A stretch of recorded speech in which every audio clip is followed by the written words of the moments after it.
Hello and welcome back. मैं हूं शिल्पी और आप लोग को पढ़ा रही हूँ हिस्ट्री एंड सिविक्स और हम पढ़ रहे हैं यहाँ पर second phase of Indian national movement, जिसमें हमारा चल रहा है असर्टिव फेज। राइट, ऑलरेडी हम काफी सारी चीजें पढ़ चुके हैं। हमने पढ़ लिया था कि अर्ली नेशनलिस्ट कौन है, आईएनसी कैसे फॉर्म हुई थी, एंड देन हमने ये भी पढ़ लिया था बंगाल पार्टीशन कैसे हुआ था, एंड आफ्टर दैट हमने ये भी पढ़ लिया था कि असर्टिव फेज स्टार्ट कैसे होता है, what was the causes of starting assertive phase, जो कि प्रीवियस वीडियोस में। Please go through these things, okay. History में हमेशा क्रोनोलॉजी में ही पढ़ना, चीजों को रैंडमली मत उठाना, बिकॉज सारे वीडियोस एक तो इंटरलिंक है, एंड सेकेंड थिंग इज सारे चैप्टर इंटरलिंक होते हैं। सभी का इम्पैक्ट सेकेंड चैप्टर होता है, सभी के कॉजेस वो चैप्टर होता है और इम्पैक्ट नेक्स्ट चैप्टर होता है, इसलिए प्लीज क्रोनोलॉजी में ही पढ़ना, ठीक है। And there is one news for you, जो मैं लास्ट में आपको बताने वाली हूँ, ठीक है। There is a little surprise for you, I can say, और एनीथिंग, पर हम लास्ट में इस बारे में बात करेंगे कि क्या सरप्राइज है, ठीक है। चलिए अभी स्टार्ट करते हैं second phase of national movement, जिसमें हम पढ़ने वाले हैं अब फाइनली असर्टिव लीडर्स के मेथड क्या थे, ठीक है। एंड आफ्टर दैट हम पढ़ेंगे असर्टिव लीडर्स कौन कौन से हैं, उनके क्या क्या अचीवमेंट है, ठीक है। तो ये तीन टॉपिक बचे हुए हैं हमारे इस चैप्टर के, जो हम आज के वीडियो में कवर अप करेंगे, और फाइनली हमारा चौथा चैप्टर भी फिनिश हो जाएगा, ठीक है। चलिए स्टार्ट करते हैं। पेज नंबर कौन सा था? 29। ओके, तो हमें क्या देखना था? मेथड देखने थे, ठीक है। इससे पहले हम क्या देख चुके हैं? कॉजेस वाला पार्ट हम देख चुके हैं एसिटिव्स का, कि क्या था कि एग्जैक्टली हमारा एसिटिव फेज जो है वो स्टार्ट हो जाता है।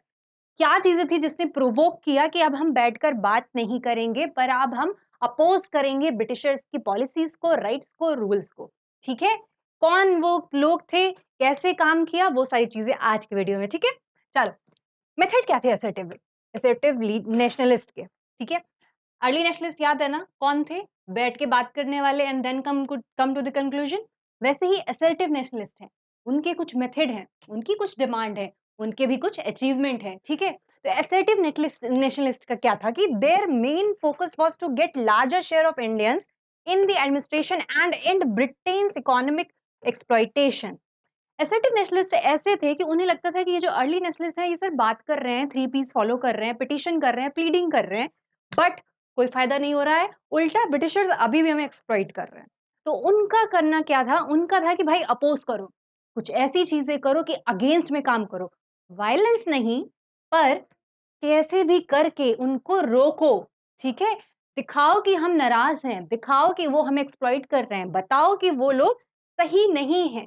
तो ये सारी चीजें असर्टिव्स करेंगे, ठीक है, एक्शन लेंगे एक्चुअल में। आपका एक्शन रिएक्शन वाला फेज अब चल रहा है। उसके बाद कौन सा आएगा? गांधीयन एरा आएगा, which is my favourite, as I told you. उसमें बहुत क्यूट क्यूट एनेक्डोट्स है, वो मैं आपको बताऊंगी, फाइन। अभी क्या हम देख रहे हैं? असर्टिव देख रहे हैं। तो अभी इन लोगों का क्या मेन मोटिव होता है असर्टिव्स का? असर्टिव्स का मेन फोकस होता है कि इंडियंस को एडमिनिस्ट्रेशन में ज्यादा पार्ट दो। हमारी बहुत दिनों से डिमांड चल रही है कि भाई इंडियंस को ज्यादा रेशियो दे दो, ज्यादा रेशियो दे दो, क्योंकि जब इंडिया में गवर्नमेंट आप चला रहे हो तो इंडियंस को ज्यादा होना चाहिए। आपको कैसे पता कि ब्रिटिशर्स को कि हमारे यहाँ क्या क्या डिमांड्स है, क्या क्या चीजें हैं? जो जहाँ का है वहीं का ही होना चाहिए। तो इसलिए इनकी डिमांड थी एडमिनिस्ट्रेशन में इंडियंस होने चाहिए, ठीक है। ये इनका क्या था? मेन एजेंडा था, मेन फोकस था किसका? असर्टिव नेशनलिस्ट का, फाइन। उसके बाद क्या था? They believed that these objectives could not be realized without pressure tactics and some sort of direct action. इनका बेसिक सा क्या था? मैंने बताया आपको कि इनको था कि अब हम एक्शन लेंगे, अपोज करेंगे, तब बताएंगे नहीं कि आप ये चीजें कर रहे हो और आपको ऐसे काम करना पड़ेगा, वरना हम यहाँ पर मास मूवमेंट करेंगे, ठीक है। तो मास मूवमेंट का फेज क्या है? दैट इज असर्टिव फेज, ठीक है।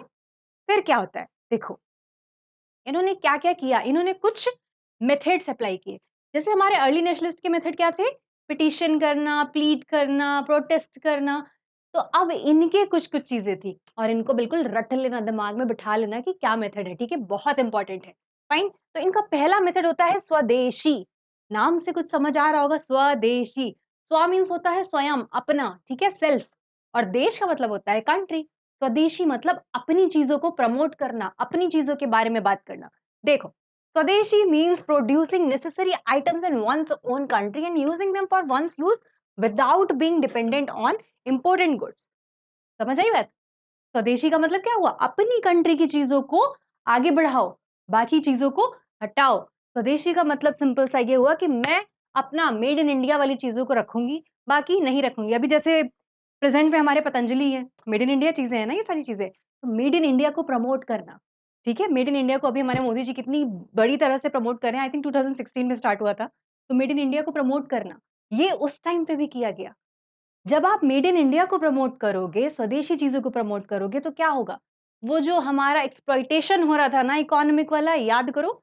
इकोनॉमिक वाला एक्सप्लॉइटेशन कैसे हो रहा था? इम्पोर्ट ड्यूटी लग रही थी, रॉ हमारा जा रहा था रॉ मटेरियल और सस्ता माल बना के मशीन से वापस लाते थे। सस्ती-सस्ती चीज़ें, हैंडीक्राफ्ट्स हमारे एक्सप्लॉइट हो रहे थे, रिमेंबर? ये सारी चीज़ें हो रही थी, तो वो बंद होगा, अगर आप हैंडमेड या फिर आप इंडिया की चीज़ों को प्रमोट करोगे। और बाकी चीज़ों को, बाकी इम्पोर्टेड चीज़ों को आप हटाओगे। आप उनको यूज़ ही नहीं करोगे। जब यूज़ ही नहीं करोगे, खरीदोगे ही नहीं तो मार्केट कैसे चलेगी? नहीं चलेगी, ठीक है? तो ये चीज़ थी आपकी स्वदेशी which was very important one of the method of assertive nationalist, fine? Second method था उनका बायकॉट। नाम से ही समझ आता है कि भाई हटाओ इसे। और स्वदेशी अगर चीज़ें हमने ली ही हैं, हम अपने देश की चीज़ों को प्रमोट कर ही रहे हैं, तो दूसरे देश की चीज़ों, दूसरी जगह की चीज़ों को बायकॉट भी तो करेंगे। क्यों? क्योंकि बायकॉट करोगे तभी तो हटेगा ना। स्वदेशी वाली चीज़ें से हम अपनी चीज़ों को प्रमोट करेंगे और बायकॉट से बाकी की चीज़ों को हटा देंगे। साफ कर दो सबको, ठीक है? तो कैसे हुआ? Swadeshi and boycott are two sides of the coin. Definitely अपनी चीज़ों को अपनाओ और बाकी चीज़ों को बाहर करो, बाहर निकालो सबको। ठीक है? तो तिलक सेड when you accept स्वदेशी you must boycott foreign goods obviously एक हाथ से आएगा एक हाथ से जाएगा स्वदेशी वाली चीजों को हम अडॉप्ट करेंगे वो अपने अंदर लाएंगे कि हाँ ये हमें यूज करना है और बाकी चीजों को हम बाइकॉट करेंगे जब तक बाइकॉट नहीं करोगे स्वदेशी चीजें अपनाओगे कैसे ठीक है तो बाइकॉट और स्वदेशी एक साथ चलेंगे रट लो स्वदेशी बाइकॉट ठीक है तो ये दो मेथड हो गए आपके असर्टिव के अदर देन दैट कुछ और भी मेथड थे देखो नंबर 3 नेशनल एजुकेशन अब ये क्या है नेशनल एजुकेशन को प्रमोट करना है क्यों क्योंकि वेस्टर्न एजुकेशन बहुत प्रमोट हो गई भाई हो गया बहुत इंग्लिश इंग्लिश बंद करो अब तो अभी प्रमोट करना है हमको कौन सी नेशनल एजुकेशन हमारी जो एजुकेशन है हमारा जो कल्चर है अब जब आप उसको प्रमोट करोगे तो क्या होगा बताओ तो होगा ये कि हमारी कल्चरल चीजों की वैल्यू बढ़ेगी हमें लगेगा कि यस इंडियन वैल्यू कुछ है इंडियन कल्चर कुछ है हमारे पास्ट वालों ने हमारे एंसेस्टर ने कुछ बनाया है हमें उसे प्रोटेक्ट करना है हमारे अंदर यूनिटी आएगी नेशनलिज्म की फीलिंग आएगी अपनी कंट्री के लिए एक जान देने वाली फीलिंग आ जाएगी कि भाई अपनी कंट्री को बचाना है अपनी कंट्री के कल्चर को बचाना है तो ये सब कैसे आएगा नेशनल एजुकेशन से आएगा वेस्टर्नाइजेशन को जब थोड़ा सा कंट्रोल करोगे करो वेस्टर्नाइजेशन जाओ साइंस फील्ड में करो रिसर्च बट अपनी चीजों को नहीं भूलना है फाइन अपनी चीजों को नहीं भूलना है उसको भी रखना है साथ में रिस्पेक्ट देनी है तो ये आपका नेशनल एजुकेशन वाली जो पॉलिसी है ना उसी से होगा तो ये इनका क्या था थर्ड मेथड था किसका असर्टिव नेशनलिस्ट का fine a national scheme of education was planned which was to replace that of government controlled universities and colleges अब इन्होंने क्या किया साथ में सुनो कॉलेजेस और ये सारी चीज़ें जो थी मैंने आपको लास्ट वीडियो में बताया है कि एक एक्ट था यूनिवर्सिटी वाला 1904 में जिसमें क्या था कि कॉलेज और ये सारी चीज़ें कंट्रोल कर रहा था कौन ब्रिटिशर्स जिसमें क्या होता था कि अगर कोई कॉलेज स्टूडेंट असर्टिव्स के साथ या फिर अर्ली नेशनलिस्ट के साथ ब्रिटिशर्स के अगेंस्ट कुछ बोल देता है या कोई भी मास मूवमेंट में आ जाता है उसको आप सस्पेंड कर रहे हो निकाल दे रहे हो, उसके लिए कोई एक्शन ले रहे हो, उसको डिग्री नहीं दे रहे हो, उसको पढ़ने नहीं दे रहे हो, तो ये सारी चीज़ें होने लग गई थी। इसलिए कंट्रोल ब्रिटिश गवर्नमेंट का कॉलेज पर हो गया था, इस एक्ट के थ्रू। तो जब हमारे नेशनल एजुकेशन को प्रमोट करेंगे, तो साथ में कुछ ऐसे इंस्टीट्यूट्स भी बनाए गए, जो नेशनल एजुकेशन को प्रमोट भी करेंगे और हमारे लीडर्स ने बनाए, इंडियन लीडर्स ने बनाए, जहाँ पर ब्रिटिश का कंट्रोल नहीं है। अब वहाँ पर आप पढ़ भी सकते हो और वहाँ से निकल के आप अपने मास मूवमेंट में पार्टिसिपेट भी कर सकते हो और आपको कोई कुछ नहीं कहेगा, ठीक है? तो इसलिए नेशनल एजुकेशन प्रमोट हुई और काम भी किया, ठीक है? बात समझ आई? चलो, नेक्स्ट क्या था? Passive resistance. ये क्या है? Passive resistance as I told you हम अगेंस्ट तो होंगे बट लड़ाई नहीं करेंगे, मार-तोड़ नहीं करेंगे भाई, खून-खराबा नहीं करना है हमने, ठीक है? तो वही चीज़ है ये। The assertive leaders believed in adopting the policy of non-violent, resistant, and vigorous political action to achieve their aims. They believed that political rights could not be won by an organization which could distinguish between begging rights and claiming them. समझो, इनका ये मानना था कि ठीक है, हम oppose करेंगे बट वायलेंस नहीं करेंगे। हम पॉलिटिकली करेंगे, हम अपोज करेंगे, हम मेथड यूज करेंगे स्वदेशी का, नेशनल एजुकेशन का, आपकी चीजों को बाइकआउट करने का, बट हम वायलेंस नहीं करेंगे। हम मास मूवमेंट करेंगे। प्रोटेस्ट करने का मतलब वायलेंस नहीं होता है। आप प्रोटेस्ट कर सकते हो, हमारे कॉन्स्टिट्यूशन का आज भी राइट है ये कि आप प्रोटेस्ट कर सकते हो, बट साइलेंट प्रोटेस्ट भी होता है। आप उसमें हथियार नहीं ले जा सकते हो, वेपन नहीं ले जा सकते हो, आप ऐसी चीजें नहीं कर सकते हो जो वायलेंस क्रिएट करे, बस ये नहीं आप कर सकते हो। अदर देन दैट प्रोटेस्ट करने का राइट सभी को है, ठीक है? तो उस टाइम पे भी था, मास मूवमेंट हो रहा था, प्रोटेस्ट आप कर सकते हो, ठीक है? लेकिन अपोज करने वाला था। इनके अकॉर्डिंग क्या था, इनको हो गया था कि भाई बेगिंग बहुत हो चुकी है, लेट्स जस्ट स्टार्ट आस्किंग कि मेरे राइट मुझे दो। बेगिंग बहुत हो चुकी है, बंद करो अब बेगिंग, ठीक है? तो इसलिए एक मास मूवमेंट स्टार्ट होता है जहां पर ये लोग अब अपने राइट्स के बारे में बात कर रहे हैं। वायलेंट नहीं करेंगे हम, लेकिन मास मूवमेंट चलाएंगे और अपने राइट्स को मांगेंगे। तो ये इनका क्या था? पैसिव रेजिस्टेंस था। कैसा? Passive resistance. एक्टिव नहीं, एक्टिव में होता है क्या आपका? वायलेंस आता है, आप खून खराबा करते हो, डायरेक्टली हिट करते हो, बॉम्ब ब्लास्ट करते हो। पर यहाँ पर आप पैसिवली कर रहे हो। पैसिवली मास मूवमेंट से, ठीक है? मास मूवमेंट से कर रहे हो, ठीक है? लोगों को साथ लाकर कर रहे हो, यूनिटी से कर रहे हो, ठीक है? तो ये क्या है आपका? Passive resistance. कितने मेथड हो गए? 4 मेथड हो गए एसर्टिव्स के। कौन-कौन से? स्वदेशी हो गया, बायकॉट हो गया, पैसिव रेजिस्टेंस हो गया, और कौन-सा हो गया? बताइए, बताइए, और कौन-सा हो गया? और आपका और भी कुछ मेथड्स हैं, ठीक है? कुछ और भी मेथड्स हैं। वो कौन से हैं? ये देखो। रिवाइवलिज़्म, ठीक है? रिवाइवलिज़्म, रिवाइवलिज़्म का मतलब क्या हुआ? मतलब बाकी 4 मेथड्स मेथड्स तो चल ही रहे थे, ठीक है? लेकिन ये रिवाइवलिज़्म भी और भी चल रहा है। साथ में आपका पर्सनल सैक्रिफाइस भी चल रहा है। कुछ और चीज़ें भी साथ में चला रहे हैं। फाइन, इतनी सारी चीज़ें चल रही हैं, सब देखनी पड़ेंगी। क्या-क्या था? देखो, बायकॉट था, स्वदेशी था, एजुकेशन वाला था ना, national education, and other than that क्या था? पैसिव रेजिस्टेंस था। अब साथ में कुछ और भी मेथड ये अप्लाई कर रहे हैं। काफ़ी सारे मेथड हैं एसएटिव्स के, कई सारी अप्रोचेस हैं, नाइस यार। तो दैट मीन्स कुछ इम्पैक्ट तो अच्छा होएगा, ठीक है? तो रिवाइवलिज़्म में क्या होता है कि reviving self respect by past glory. Tilak revived the Shivaji festival in 1895। Revivalist का मतलब हुआ कि आपका जो इंडियन कल्चर है, आपकी जो ग्लोरी है इंडियन कल्चर की, आपकी चीज़ों की, उसको वापस से बताना कि भाई ऐसे-ऐसे हम रहे हैं, हम उसे नहीं डिनाई कर सकते, हमें उसे आगे ले जाना पड़ेगा। आप समझना, ज़रूरी क्यों है ये? ये इसलिए ज़रूरी है क्योंकि there must be some people, some group of people जो क्या करते होंगे, रिलीजियसली चीज़ों को ज़्यादा कनेक्ट करते होंगे। उनको लगता होगा कि yes, we are Hindu, we belong to this community, we have to help them, we have to be united. और जब आप यूनिटी के साथ काम करोगे, फ्रीडम तो अल्टीमेटली मिलनी ही मिलनी है। तो एसर्टिव्स ने एक तरीके से ना यूनिटी में लाने के लिए बहुत सारे एफर्ट किए। बात समझ रहे हो? बहुत ढेर सारे एफर्ट। उनमें से एक रिवाइवलिज्म भी है, जिसमें अपनी चीज़ों की, अपने कल्चर की, अपनी सेल्फ चीज़ों की क्या की? ग्लोरीफाई किया कि येस यू आर दिस, ठीक है? एंड देन तिलक ने कुछ चीज़ें भी स्टार्ट की, मीन्स तिलक जी ने, ठीक है? तो बाल गंगाधर तिलक जो कि एक असर्टिव लीडर थे, prominent leader. Do you remember the trio Lal, Bal, Pal? मैंने आपको लास्ट वीडियो में बताया है, लाल, बाल, पाल ट्रायो था असर्टिव लीडर्स का। दे वर प्रोमिनेंट लीडर्स, असर्टिव लीडर्स, ठीक है? तो उनमें से बाल गंगाधर तिलक, इन्होंने क्या किया? इन्होंने प्रमोट किया किसको? शिवाजी को। शिवाजी को एज़ अ हीरो बना दिया, ताकि लोग जो शिवाजी को कनेक्ट कर पा रहे हैं ना, वो भी पैट्रियोटिक फ़ील करें, वो भी नेशनलिज़्म फ़ील करें, और वो यूनिटी भी हमें मिल जाए। वो ग्रुप ऑफ पीपल, वो कम्युनिटी भी मास मूवमेंट का पार्ट बन जाए। समझ रहे हो? सबको लेके आओ, चाहे वो एजुकेशन से लेके आओ, स्वदेशी से लेके आओ, बायकॉट से लेके आओ, नेशनल एजुकेशन से लेके आओ, कुछ भी करके लेके आओ, पर लेके आओ सबको, ताकि सब इकट्ठा लड़ाई करें। लड़ाई एज़ इन जब आप बहुत सारे लोग एक साथ एक आवाज़ करते हो ना, तो भाई इम्पैक्ट पड़ेगा, इसलिए, ठीक है? अदर देन दैट क्या होता है देखो, पर्सनल सैक्रिफाइस। इन्होंने बोला एसेटिव्स ने कि थोड़ा-सा पर्सनल सैक्रिफाइस के लिए रेडी रहिएगा।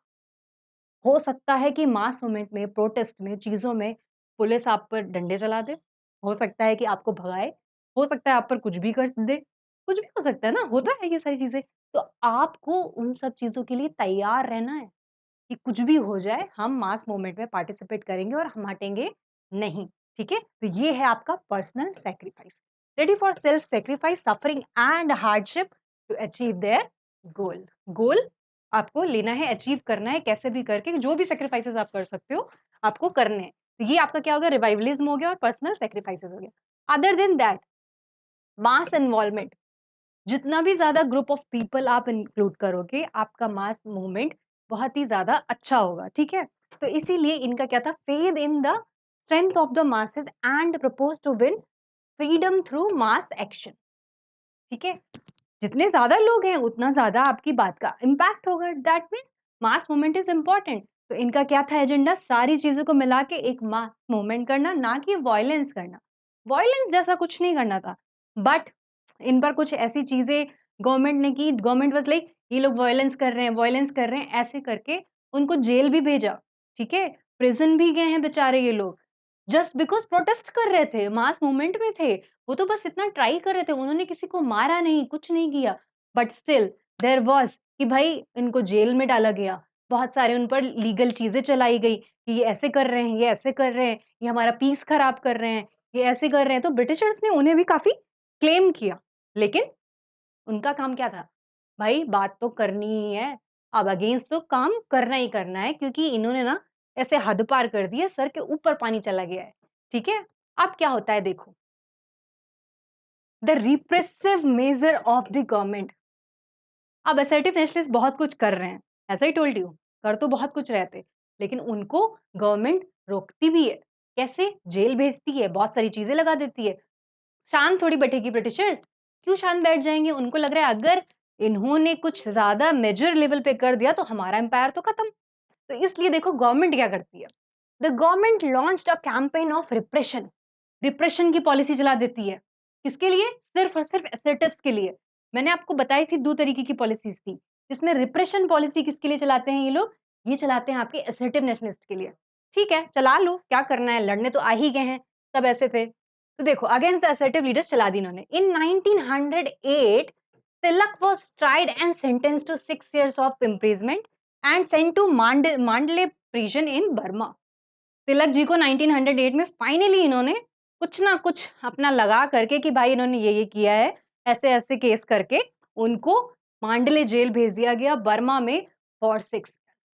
He did a lot but उन्हें 6 इयर्स जेल में भी रहना पड़ा। आफ्टर दैट वो कमबैक करेंगे अभी, मस्त सा कमबैक करेंगे। आई विल टेल यू कि कैसे बाल गंगाधर तिलक जी काम करेंगे, सारा अभी देखेंगे, ठीक है? जब हम लीडर्स देखेंगे ना असर्टिव्स, उसमें पढ़ेंगे लाल बाल पाल ट्रायो के बारे में, फाइन?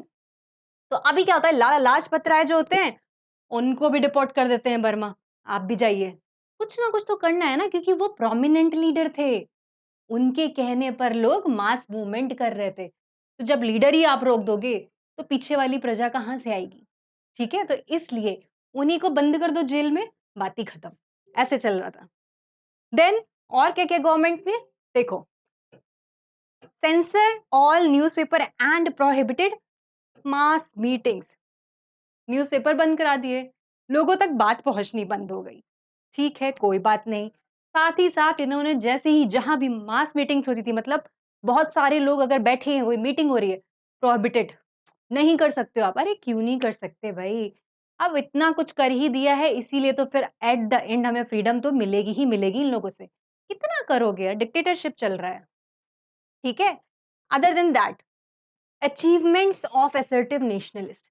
अभी नेशनलिस्ट तो चलो ठीक है, मेथड पढ़ लिए हमने उनके, उनकी क्या डिमांड्स थी, क्या चीज़ें थी, क्या मेन फोकस था, क्या गोल था, वो भी पढ़ लिया है। अब देखो क्या है, अचीवमेंट क्या एग्ज़ैक्टली की है असर्टिव्स ने? क्या कुछ अचीव हुआ? उनके जो भी एक्शंस थे, मास मूवमेंट वाले, स्वदेशी, बायकॉट, नेशनल एजुकेशन, जो भी कुछ किया उन्होंने, क्या उससे हमें कुछ बेनिफिट हुआ? कुछ अचीवमेंट हुआ? Yes definitely, will see that. देखो assertive nationalists added a glorious chapter to the history of the national movement। समझ रहे हो? ग्लोरियस चैप्टर ऐड हो गया हमारे पास। समझो, अर्ली नेशनलिस्ट का एक पूरा एरा टाइप का क्रिएट हुआ एंड देन असर्टिव्स का एक एरा टाइप का क्रिएट हुआ। फिर गांधीयन एरा आता है। यानी कि असर्टिव्स ने काम तो कुछ किया है, इसीलिए हम आज भी पढ़ रहे हैं 1905 to 1916 assertive phase, second phase of Indian national movement. समझे? तो फिर इसके बाद क्या करते हैं ये देखिए, these leaders were able to include national pride by extolling India's past. इन्होंने देखो ग्लोरीफाई किया ना इंडिया के पास्ट को, इंडिया की चीजों को, शिवाजी, महाराणा प्रताप, इन सारे लीडर्स को और बढ़ाया आगे कि देखो हमारे पास ये सब था। वेदों के बारे में बताया, गणपति जी की पूजा करने के लिए भी आपने तिलक जी ने ऐसा काम किया कि भाई आपका इंडियन कल्चर को ग्लोरीफाई करो, सो दैट दे नो कि भाई वेस्टर्न कल्चर कुछ नहीं है हमारे आगे। क्योंकि क्रिश्चियनिटी बहुत ज़्यादा प्रमोट हो रही थी उस टाइम पे। बहुत ही बुरी तरह से क्रिश्चियनिटी को प्रमोट कर रहे थे, रिलीजन कन्वर्ट हो रहे थे। तो लोगों को लगने लग गया था कि क्रिश्चियनिटी ही सिर्फ ऑल ऑफ द अबव है, बाकी सब कुछ नहीं है। तो ये बहुत ज़रूरी था कि आप अपने कल्चर को प्रमोट करो, अपना कल्चर बचाओ। तो इन लोगों ने हमारा कल्चर एक्चुअल में बचाया है, जब क्रिश्चियनिटी आ गई थी पूरी तरह से। तो हम आज भी जो सारे धर्मों को हम फ़ॉलो कर रहे हैं, इंडिया में इतनी डाइवर्सिटी है, इसी वजह से है, ठीक है? और डाइवर्सिटी बहुत अच्छी चीज़ होती है। कितनी सारी चीज़ें देखने को मिलती हैं, कितने तरीके-तरीके के खाने देखने को मिलते हैं। मैं तो खाने पे जा रही हूँ। खाना कितने टाइप का देखने को मिल जाता है। साउथ इंडियन का अलग, नॉर्थ इंडियन का अलग, ईस्ट का अलग, इधर का अलग, मज़ा ही आ जाती है and I love the culture. बहुत ही इंटरेस्टिंग होता है, जस्ट लव इट। अलग-अलग फेस्टिवल, जहाँ जाओ वहाँ पूरे साल आपको फेस्टिवल ही फेस्टिवल मिलेंगे इंडिया में। कितना सही है। नहीं, चलो प्रमोट किया इन्होंने, बहुत अच्छा किया, जो आज भी प्रमोट ही रहना चाहिए और आगे भी प्रमोट ही करते रहना उसको, ठीक है? इंडियन कल्चर को। कभी क्रिटिसाइज़ नहीं करना है अपने कल्चर को, फाइन? बहुत ही अच्छा कल्चर है यार।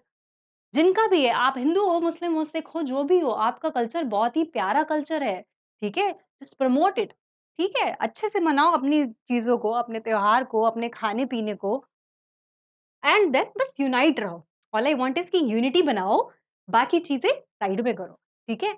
दे gave new slogans to the Indian nationalist movement like non cooperation, passive resistance, mass agitation and self fine. अब इन्होंने क्या चीज़ें हमें दे दी कि आपको पता होना चाहिए कि सेल्फ रिस्पेक्ट क्या है। आपको पता होना चाहिए कि आपको कैसे सेल्फ तरीके से काम करना है। आपकी खुद की रिक्वायरमेंट क्या है?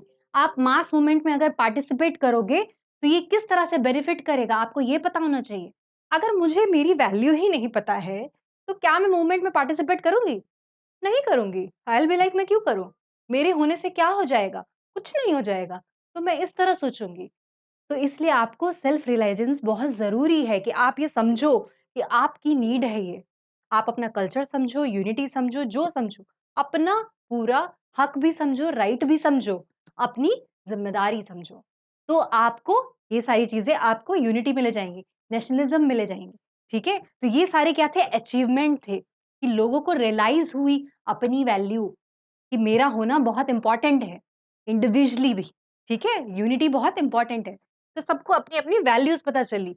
स्लोगन्स कैसे आए नॉन कॉर्पोरेशन जैसे कि इन लोगों को साइड करो ये ब्रिटिशर्स वाली चीज़ों को और अपनी चीज़ों को प्रमोट करो, ठीक है?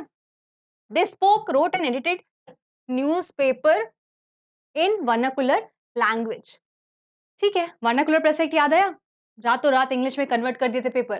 तो इन्होंने किया ठीक है, जो वर्नाक्युलर प्रेस एक्ट के अकॉर्डिंग लैंग्वेज है, मैं उसी में ही न्यूज़पेपर लाऊँगा। बट लाऊँगा ज़रूर, ठीक है?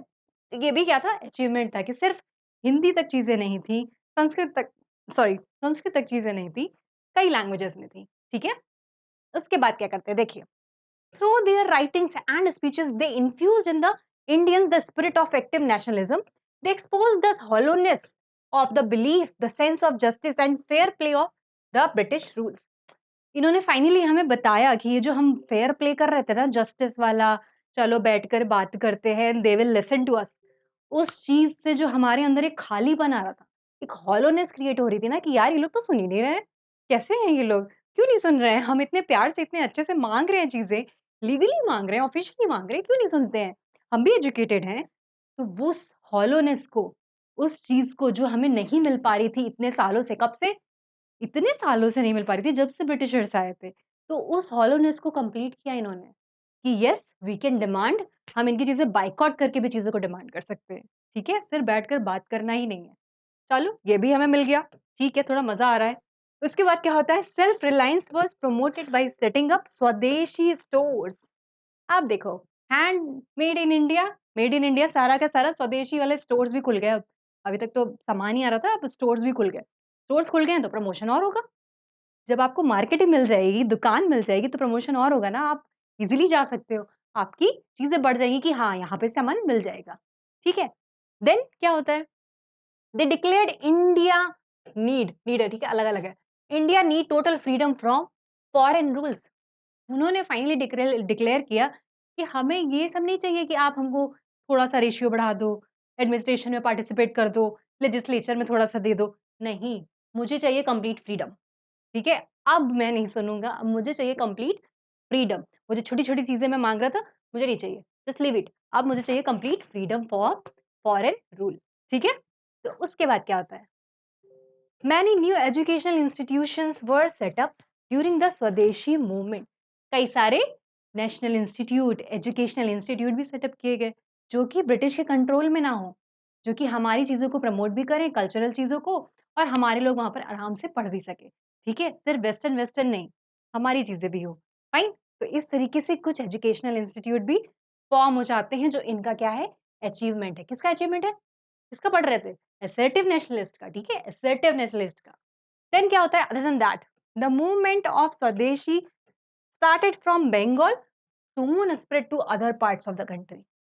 जब आप हर जगह पर प्रमोट कर रहे हो, इतने सारे रिलीजियसली चीज़ों को प्रमोट कर रहे हो, इतनी सारे एजुकेशन इंस्टीट्यूट्स खोल रहे हो, इतना कुछ कर रहे हो, तो डेफिनिटली सिर्फ बंगाल तक तो नहीं रह जाएगा ना, इंडिया में स्प्रेड होगा। डाइवर्सिटी है हमारी इंडिया, मज़ा आएगा और भी ज़्यादा, अभी मास मूवमेंट चलेगा ना इसलिए। और गांधीयन एरा में तो और ज़बरदस्त चलता है, पूरा इंडिया एक साथ चलेगा, ठीक है? And then what happened?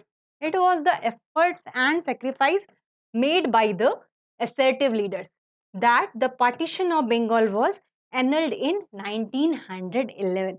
Biggest achievement. जो मुद्दा शुरू हुआ था ना, जो इश्यू शुरू हुआ था, क्यों हुआ था? पार्टीशन ऑफ बंगाल से। व्हेन वी हैव रियलाइज्ड कि ये ब्रिटिशर्स ना हमारे लिए कुछ नहीं करने वाले, ऊपर से पार्टीशन भी कर रहे हैं। और फिर जब हमारे एसेटिव्स आते हैं, इतना कुछ करते हैं, तो फाइनली 1911 में, किसमें? 1911 में एनल्ड हो जाता है क्या? ये जो बंगाल पार्टीशन किया गया था ना, वो हट जाता है, वो नहीं रहता है। उसको पूरी तरह से कंप्लीटली वैनिश कर देते हैं। ठीक है? तो ये तो काफ़ी अच्छा अचीवमेंट हुआ। जिस इश्यू से शुरू हुआ था, वो इश्यू हमें फाइनली क्लैरिफाई हो गया। का रिज़ल्ट मिल गया। समझ रहे हो? अब क्या है? नेक्स्ट हमारे लिए लीडर्स ऑफ एसेटिव्स। हमने क्या पढ़ लिया? एसेटिव्स के हमने मेथड, डिमांड सब पढ़ ली, अचीवमेंट्स भी पढ़ लिए। अभी कुछ लीडर्स हैं उनके। कौन है वो लीडर्स? ट्रायो, लाल, बाल, पाल, ठीक है? तो अब हम पढ़ेंगे किसके बारे में? ट्रायो के बारे में। ट्रायो के बारे में पढ़ने में यहाँ पर कुछ फैक्ट्स ज़्यादा हैं, समझ रहे हो? फैक्ट्स थोड़े-से ज़्यादा हैं, बहुत ज़्यादा एक्सप्लेनेशन नहीं है इनका, बट ठीक है, फैक्ट्स इम्पोर्टेंट है क्योंकि क्वेश्चन पेपर में कंट्रीब्यूशन पूछा जाता है। दिमाग लगाना। देखो, लास्ट में जब सारा कोर्स पूरा हो जाएगा, उसके बाद मैं आपको क्वेश्चन पेपर सॉल्व करवाऊँगी प्रीवियस जितने भी हैं। सारे के सारे कराऊँगी, ठीक है? तो आप स्टे ट्यून्ड बस, ठीक है? तो सारा क्वेश्चन पेपर जब मैं कराऊँगी तो उसमें है आपका, ठीक है? उसमें क्या है, अभी कंट्रीब्यूशंस लिखने को अगर आ जाते हैं, कितने आ जाते हैं, 2-3 पॉइंट्स अगर लिखने को आ गए, मान लो 4 आ गए कि 4 कंट्रीब्यूशन ऑफ हिम ऐसे आपको लिखने हैं, तब क्या करोगे? तो ये सब आपको याद करना पड़ेगा ना। तो मैं क्या कर रही हूँ यहाँ पर, आपको प्रिसाइज़ नोट्स दे रही हूँ, ठीक है? बहुत ही छोटे-छोटे कीवर्ड्स में। आप उन कीवर्ड्स को याद कर लो, बार-बार रिवाइज़ कर लो और बस लिख के आ जाओ पूरे प्रॉपर सेंटेंस में, ठीक है? इतना ही करना है। तो चलो देख लेते हैं कौन-कौन है, कौन-कौन हमारे लीडर थे ट्रायो में। 1 सेकंड, 1 मिनट रुकिएगा।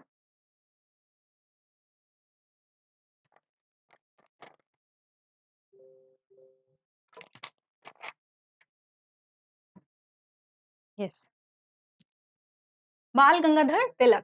तो सबसे इम्पोर्टेंट हमारे कौन से असर्टिव लीडर हैं? बाल गंगाधर तिलक। तिलक लगा के फाइनली स्टार्ट करो, ठीक है? इनकी पिक्चर देख लीजिए एक बारी। ये देखिए, तिलक लगाए हुए अच्छी सी पिक्चर है। एक बार पिक्चर देख लीजिए ठीक से, दिमाग में बिठा लीजिए, ठीक है? इमेज फ़ॉर्म किया करो चीज़ों को। बार-बार, बार-बार देखोगे ना, इमेज फ़ॉर्म हो जाती है तो चीज़ें याद हो जाती हैं। भले ही तुम इतना ज़्यादा रटने की कोशिश ना करो तब भी। ठीक है? तो बाल गंगाधर तिलक जी कब से कब तक इनका रहता है? 1865 से 1920 तक ही वाज़ अलाइव, इनकी लाइफ टाइम का बताया गया है। अब देखते हैं ये क्या थे, इन्होंने कंट्रीब्यूशन क्या किया और क्या-क्या इन्होंने अचीवमेंट्स दिए हमें। तो he was known as the father of the assertive nationalism. Right यार, सही है, मतलब असर्टिव फेज़ जो चल रहा था, के फादर कौन थे? बाल गंगाधर तिलक जी, ठीक है? He was known as the father of assertive nationalism. Okay, then और क्या चीज़ें थी? Played important role in the cult of patriotism. Patriotism को जो बढ़ावा देते हैं ना, उसके बारे में इन्होंने बहुत सारा काम किया। इतना इम्पोर्टेंट रोल प्ले किया कि आप पैट्रियोटिक फीलिंग को प्रमोट करो। इन्होंने शिवाजी और महाराणा प्रताप जी, ऐसे लोगों को क्या बताया कि हमारे ये इतने अच्छे लीडर थे। यूनिटी लाए, लोगों में पैट्रियोटिक फीलिंग आई, ठीक है? हाँ, एक पर्टिकुलर एरिया में किया बट स्टिल किया। ठीक है? गणपति उत्सव स्टार्ट किया, मराठा न्यूज़पेपर दिया, केसरी न्यूज़पेपर दिया, एक मराठा में दिया था, एक इन्होंने इंग्लिश में भी दिया था। तो कई सारी बुक्स लिखी उन्होंने, गीता रहस्य लिखी उन्होंने, अभी आगे पता चलेगा क्या-क्या लिखा था। गीता रहस्य भी लिखी उन्होंने, ठीक है? तो ये सारी चीज़ें क्या हैं, कल्चरल चीज़ों से कनेक्ट किया उन्होंने। कल्चरल चीज़ों से कनेक्ट करते हुए पैट्रियोटिक फीलिंग लेके आते हैं ये, रिलीजियस चीज़ों से कनेक्ट करके, ठीक है? देन देखो क्या किया, born in Maharashtra, fine. Degree थी इनकी लॉ में इनकी डिग्री थी, ठीक है?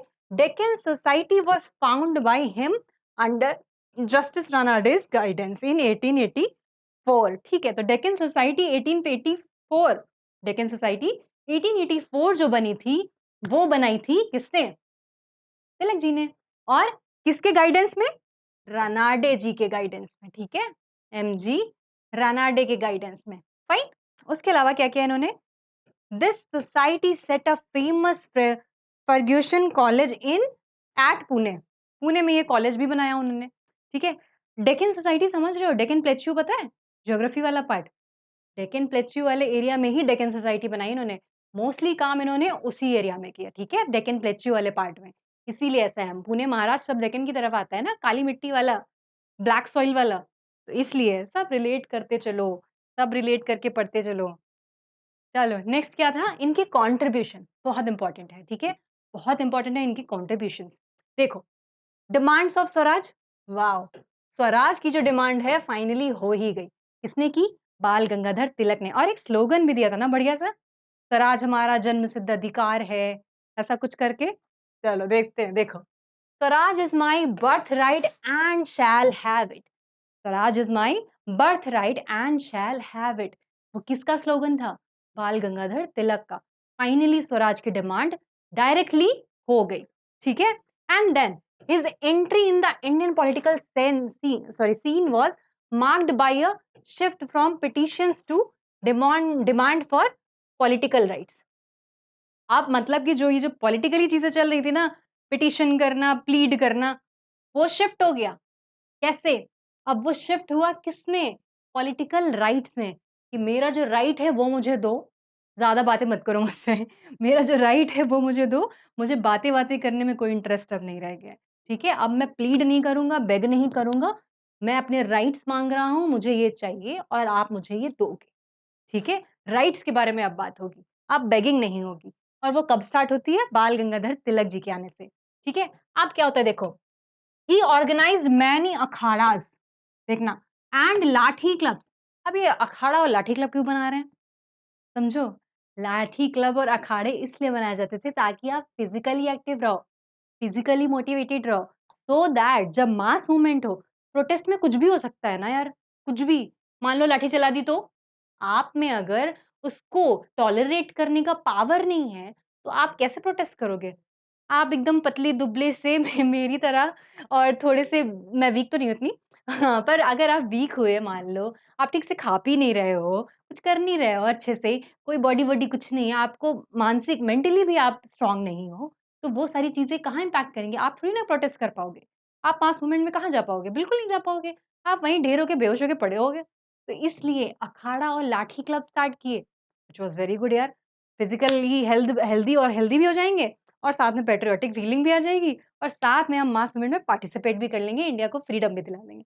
सब इकट्ठे हो जाएगा, ऑल इन वन। एंड देखो, प्रीज्ड नेशनलिज्म, समझ रहे हो? प्रीज्ड नेशनलिज्म। चलो देखो 1893 में फाइनली तिलक जी ने क्या किया, 1 सेकंड रुको। तिलक started using traditional religious Ganpati festival to propagate nationalist ideas through songs and speeches. अब इनको क्या था कि यार ठीक है, अब सुपर हीरो राणा प्रताप जी वाली तो कॉन्सेप्ट ठीक है, उसकी वजह से some group of peoples were attracted.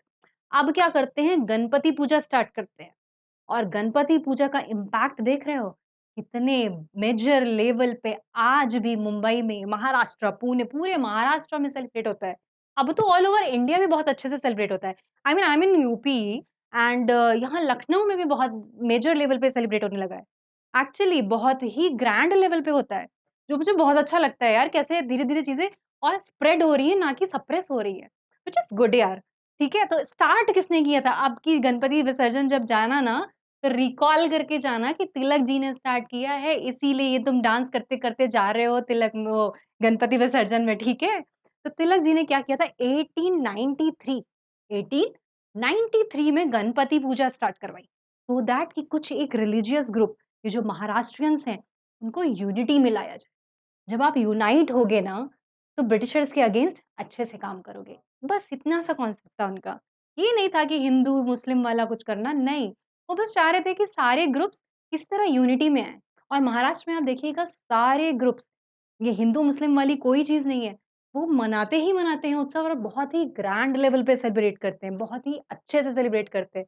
You should go during this festival, ठीक है? ओके। तो इन्होंने ये काम भी कर दिया, नाइस यार। अगेन एक और अच्छा सा contribution. Other than that in 1895 he glorified Chhatrapati Shivaji, मैं बार-बार आपको बता रही थी, देखा? And started the Shivaji festival to encourage young Maharashtrians.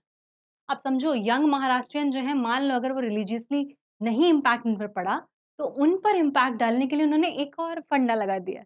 ये कर देते हैं, तो क्या होगा कि ये भी हमारे साथ आ जाएँगे। अल्टीमेटली उनका काम था सबको यूनाइट करके मास मूवमेंट लाना। क्या था एसएटिव्स का काम? मास मूवमेंट लाना, ठीक है? कैसे भी करके anyhow we want mass movement. Unite करो, नेशनलिज्म की फीलिंग लाओ, दैट्स इट।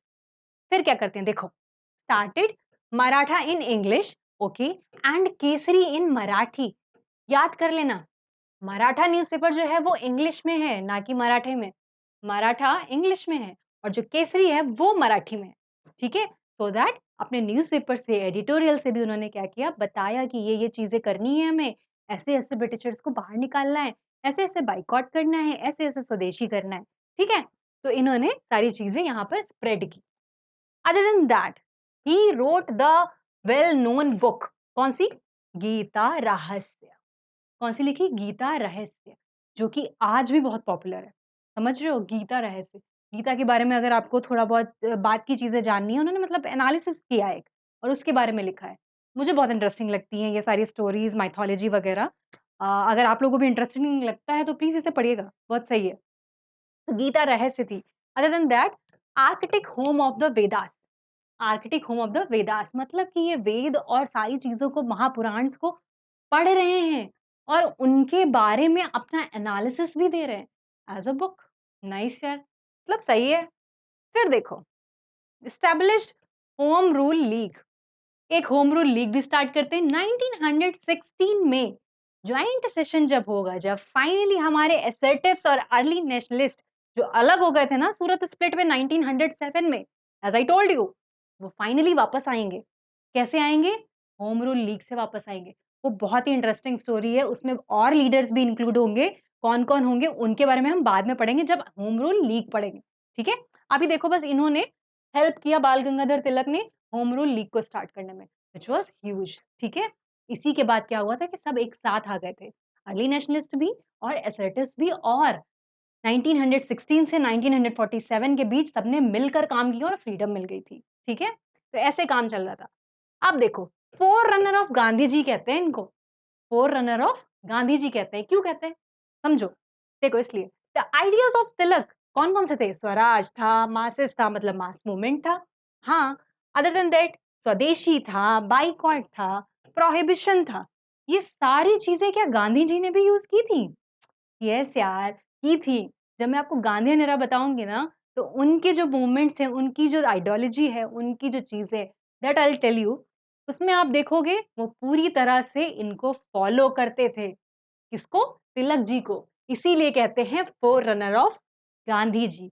जो-जो इनके मेथड्स थे, ये सब उन्होंने फॉलो किए थे, ठीक है? चाहे वो स्वदेशी हो, बायकॉट हो, स्वराज हो, कोई भी हो।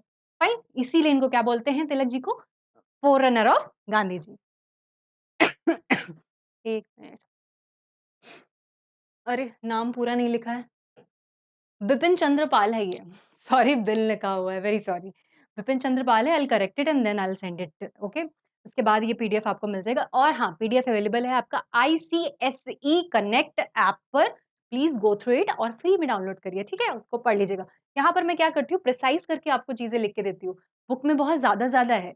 मैं सिर्फ कीवर्ड्स के फॉर्मेशन में लिखती हूँ कि आपको पता चल जाए कि कंटेंट क्या है इसका, ठीक है? और उसको आप सेंटेंस में खुद फॉर्म कर सकते हो, इतने समझदार हो आप। तो यहाँ पे ये बिपिन चंद्र पाल है, I will correct it, okay? Then I will send it. Bipin Chandra Pal ji अब आ जाते हैं। बिपिन चंद्र पाल जी की फ़ोटो देख लीजिए। अच्छे से लीडर हैं ये, एकदम सीरियस टाइप के दिख रहे हैं फेस से। तो ये बॉर्न होते हैं कहाँ? सिलहट। सिलहट है कहाँ? बंगाल में है शायद। गूगल मत करने लगना, ठीक है? सिलहट बंगाल में है शायद। आई थिंक हाँ, बंगाली है। 1858 में ही बॉर्न, ठीक है? And then he is known as the father of the revolutionary thought in India. वो क्या थे? असर्टिव नेशनलिज़्म के फादर थे। कौन? तिलक जी। बिपिन जी किसके हैं? यहाँ पे मैं ठीक कर दूँ क्या? बिपिन चंद्र पाल। किसके बारे में हम पढ़ चुके हैं? बाल गंगाधर तिलक के बारे में भी हम पढ़ चुके हैं, ठीक है? अब कौन है? ये पाल यानी बाल पढ़ चुके हैं, पाल पढ़ रहे हैं, ठीक है? और लाल अभी बाकी है। लाल मीन्स लाला लाजपत राय, बताती हूँ अभी, ठीक है? तो ट्रायो पढ़ना है हमें। तो बिपिन जी का जो है उनको क्या बोलते थे? Father of the revolutionary thought in India, ठीक है? तो रिवॉल्यूशनरी चीज़ें जो लाई गई वो बिपिन चंद्र पाल जी लाए, ठीक है? फाइन, इसीलिए उनको क्या बोला गया? फादर बोला गया। हिज़ कंट्रीब्यूशंस बहुत इंपॉर्टेंट है सभी के और याद कर लीजिएगा। मिनिमम 4 कंट्रीब्यूशन याद करके जाइएगा, ठीक है? कंट्रीब्यूशन देखो, एज़ अ जर्नलिस्ट उनके क्या कंट्रीब्यूशन थे? He worked in Bengali public opinion but the British government found his writing seditious. Further he was arrested and sentenced to 6 months of imprisonment. Shit यार! जर्नलिस्ट की तरह जब वो काम कर रहे थे, तो किसमें काम कर रहे थे? बंगाली पब्लिक ओपिनियन में काम कर रहे थे। बट ब्रिटिशर्स को ऐसे हुआ कि ये अच्छी न्यूज़ नहीं छाप रहे हैं मेरे लिए, ये सब अगेंस्ट लिख रहे हैं, ये अगेंस्ट कर रहे हैं सबको। तो उनको कुछ ना कुछ उन्होंने लगाया केस और कर दिया जेल में 6 महीने के लिए, ठीक है? ब्रिटिशर्स का तो दिमाग ही खराब था ना। तो ऐसे हुआ देखो, इन्होंने जो भी कंट्रीब्यूशंस किए उसके अगेंस्ट बेचारे उनको सज़ा भी मिल रही थी। देन देखो, नेशनल एजुकेशन में इन्होंने क्या किया? He wanted national education to be the basis of the freedom movement. जब आप अपनी एजुकेशन, अपने कल्चर को प्रमोट करोगे तो definitely you will feel United, patriotic and nationalism. तो ये उनका फंडा था कि आप ऐसा करोगे तो फ्रीडम हमें जल्दी मिलेगी। And then social and economic reforms. Social and economic reforms मतलब he wanted remove social and economic evils from the society. क्या थे ये इविल्स? सती प्रथा, दहेज प्रथा, चाइल्ड मैरिज, विडो वाला नहीं चल रहा था। इन सारी चीज़ें क्या थी? ये सब इविल थे, इविल सोसाइटी में। जिसकी वज़ह से जो हमारे इंडियंस थे वो आगे ही नहीं बढ़ रहे थे। समवेयर बैकवर्डनेस हमारे लिए प्रॉब्लम कर रही थी, राइट? तो इसलिए इनका कहना था कि ये सारी चीज़ों को बंद करो। He opposed the caste system and the rigid rules concerning interdining, intermixing. आप खा नहीं सकते हो, एससी, एसटी ये सारी चीज़ें चल रही थी, शूद्र, वैश्य, आप एक एक लेवल पे नहीं बैठ सकते हो, सेम ग्लास में पानी नहीं पी सकते हो, खा नहीं सकते हो, सेम कुएँ से पानी नहीं ले सकते हो। मतलब क्या यार, क्या कर रहे हो? पानी तो सबका है, हवा तो सबकी है, हवा तो मेरे पास से ही जा रही है। कई बार तो आपके बगल में जो भी बैठा है, हो सकता है वो वेस्ट क्लीन करने वाले हों, तो क्या वो साँस ले लेंगे तो गंदी हो जाएगी? कुछ भी करते हैं। तो ठीक है, तो ये सारी चीज़ें इन्होंने बोला कि ये सब इविल है। Actually these all things are evil और उसको हटाना है हमें, ठीक है? ये सब हटाना है और इंटरडाइनिंग और इंटरमिक्सिंग को भी प्रमोट करना है। यूनिटी से रहो, अच्छे से रहो। क्या बताते हैं? अच्छा इंसान, बुरा इंसान, बस इतना सा फ़र्क होता है, ठीक है? और जो बुरा इंसान है उसके भी कुछ होंगी चीज़ें यार, लेट हिम डू, भगवान देखेगा उसका, हमें क्या करना है? देन देखो, he advocate widow remarriage also. Widow remarriage के लिए इन्होंने बहुत काम किया। विडो रीमैरेज इन्होंने काफ़ी सारा काम किया। And then what he did? Educating women he believed was the most effective way of elevating their position. Widow remarriage पर भी काम किया और वुमेन की एजुकेशन। एक औरत अगर पढ़ी-लिखी होगी तो आपकी पूरी फैमिली पढ़ी-लिखी होगी और वो उसकी थिंकिंग भी बिल्कुल ब्रॉड होगी, ठीक है? साइंटिफिक अप्रोच होगा चीज़ों को, ये सब उल्टी-सीधी चीज़ें नहीं होंगी। तो एजुकेशन इज़ इम्पोर्टेंट और एक लेडी को आप एजुकेट कर दीजिए तो एक फ फैमिली एजुकेट हो जाती है, ये आपने पढ़ा होगा, ठीक है? तो इनका यही मानना था कि आप एक वुमन को एजुकेट करिए, विडो रीमैरिज भी हटाइए, ठीक है? ये सारी जो इविल्स वाली चीज़ें हैं सोसाइटी की, बस प्लीज़ हटाओ, ये सब हटाओ, ठीक है? Other than that, he stressed the need to develop indigenous industries in the country. He preached the use of स्वदेशी and boycott. इन्होंने बोला कि भाई जो हमारी इंडस्ट्रीज है, हमारी शॉप्स है, Indian made in India start करो, स्वदेशी को आगे बढ़ाओ, बाकी चीज सॉरी बाकी चीज़ों को बायकॉट करो, ठीक है? तो ये तो हमारे सारे एसेटिव्स का फंडा था। ऑब्वियसली उनका मेथड है यार ये, स्वदेशी बायकॉट उनका मेथड है, कैसे भूल जाएँगे ये? तो इसलिए इन्होंने भी ये फॉलो करने के लिए कहा, ठीक है? Other than that, to establish equality in society, he wanted to tax the rich more heavily than the poor. Nice यार। ये तो हमारे यहाँ भी फॉलो होता है ना प्रेज़ेंट सिनेरियो में। जिसकी जितनी सैलरी है उसके रेशियो में आपको आप क्या करना पड़ता है, टैक्स देना पड़ता है। तो उस टाइम पे भी इन्होंने बोला कि अगर आपको इक्वालिटी लानी है, तो आप क्या करो जो ज़्यादा रिच हैं उनसे टैक्स ज़्यादा लो, ना कि पुअर से। ठीक है, तो ये सारी चीज़ें तो सही है। In short he wants unity and equality man. Women और मेन में और आपके रिच और पुअर में हर जगह ही वांट्स इक्वालिटी। ये सारी सोशल ईविल चीज़ें उन्हें हटाना था। ठीक है? इन्होंने सोशल ईविल हटाने पर ज़्यादा काम किया। Other than that, he demanded 48 hours of works in a week and increase in the wages. इन्होंने क्या बोला कि ये जो लेबर फोर्स आप करा रहे हो, लेबर वर्क करा रहे हो, ये बहुत ज़्यादा है। उसका एक ड्यूरेशन फिक्स करो, उसको कम करो। उसका ड्यूरेशन कितना फिक्स करने को बोला उन्होंने? 48 आवर्स, ठीक है? 48 hours of a worker in a week and क्या करना है? इंक्रीज़ करना है उनके वेजेस को भी। मतलब सबके लिए काम करना चाहते थे यार ये। मतलब बहुत सही था कि इन शॉर्ट आप लेबर्स के लिए भी काम कर रहे हो, वुमेन के लिए भी काम कर रहे हो, कास्टिज़्म पर भी काम कर रहे हो, ठीक है? Other than that, then he died in 1932 unfortunately we lost him, ठीक है? देन हमारे आते हैं लाल, ट्रायो। ट्रायो में कौन बचा हुआ है अभी? लाल बचे हुए हैं, ठीक है? तो हमारे लाल जी कौन है? लाला लाजपत राय। बहुत ही इम्पोर्टेंट लीडर हैं ये, बहुत ही ज़्यादा इम्पोर्टेंट। इनके स्टेटमेंट्स भी बहुत इम्पोर्टेंट हैं, इनकी बुक्स भी बहुत इम्पोर्टेंट हैं, ठीक से पढ़ना, ठीक है? देखो, he is known as Sher-e Punjab और पंजाब केसरी, वॉव! समझना, लाला जी को पंजाब का केसर, शेर सब कह रहे हैं, ठीक है? तो ये क्या है आपके पंजाब केसरी भी हैं और शेर-ए पंजाब भी हैं, ठीक है? Eminent lawyer, oh God! Prolific writer, enlightened educator, social reformer, ठीक है? तो ये सारी चीज़ें थी इनके अंदर, ठीक है? काफ़ी सारा कंट्रीब्यूशन तो डेफिनिटली ही इज़। उसके बाद क्या है? ही इज़ बोर्न इन दोधीके जागराव इन पंजाब। मुझे एग्ज़ैक्ट ये समझ नहीं आ रहा है, कुछ पंजाबी जैसा नाम है, एग्ज़ैक्ट गाँव नहीं पता मुझे बट येस पंजाब में देयर वाज़ अ प्लेस जहाँ पर ये बोर्न हुए थे, ठीक है? Other than that he joined Congress in 1888। 1885 में आईएनसी फॉर्म हुई थी रिमेंबर, याद कर लो ये सब रट लो एकदम। आईएनसी फॉर्म हुई 1885 में और 1888 में ये इसके पार्ट बनते हैं, जॉइन करते हैं, ठीक है? नाइस यार। He joined the assertive nationalist in 1907। Assertive nationalist को इन्होंने कब जॉइन किया? 1907 यानी कि जब सूरत स्प्लिट हो गया था। सूरत स्प्लिट में क्या हुआ था? अर्ली नेशनलिस्ट एक तरफ और असर्टिव्स एक तरफ। तो इन्होंने अर्ली नेशनलिस्ट को नहीं पार्टिसिपेट किया, इन्होंने असर्टिव्स की तरफ थे, ठीक है? तो असर्टिव्स की तरफ ये थे और उनको जॉइन किया था। Then Lalaji supported workers' movement and in 1920 he became the first president of the All India Trade Union। ये अलग-अलग है। ट्रेड यूनियन कांग्रेस यानी कि इसको एटक भी बोलते हैं। AITUC एटक भी बोलते हैं इसको। मतलब याद करने के लिए आप ये सारी चीज़ें रखो यार। लाला जी ने क्या किया कि जो वर्कर्स थे उनके बारे में भी सपोर्ट किया और 1920 में all India trade union Congress के वो फर्स्ट प्रेसिडेंट भी थे। ठीक है, अच्छी बात है मतलब काफ़ी सारे अचीवमेंट भी हैं इनके लिए। अचीवमेंट इनके काफ़ी ज़्यादा हैं। अभी तक इनके कंट्रीब्यूशन स्टार्ट ही नहीं हुए हैं। देख रहे हो? ओके, इनकी पिक्चर आप देख लीजिए। He is Lala Lajpat Rai ji. Next, अभी भी इनके अचीवमेंट ही चल रहे हैं, कंट्रीब्यूशन तो आया ही नहीं।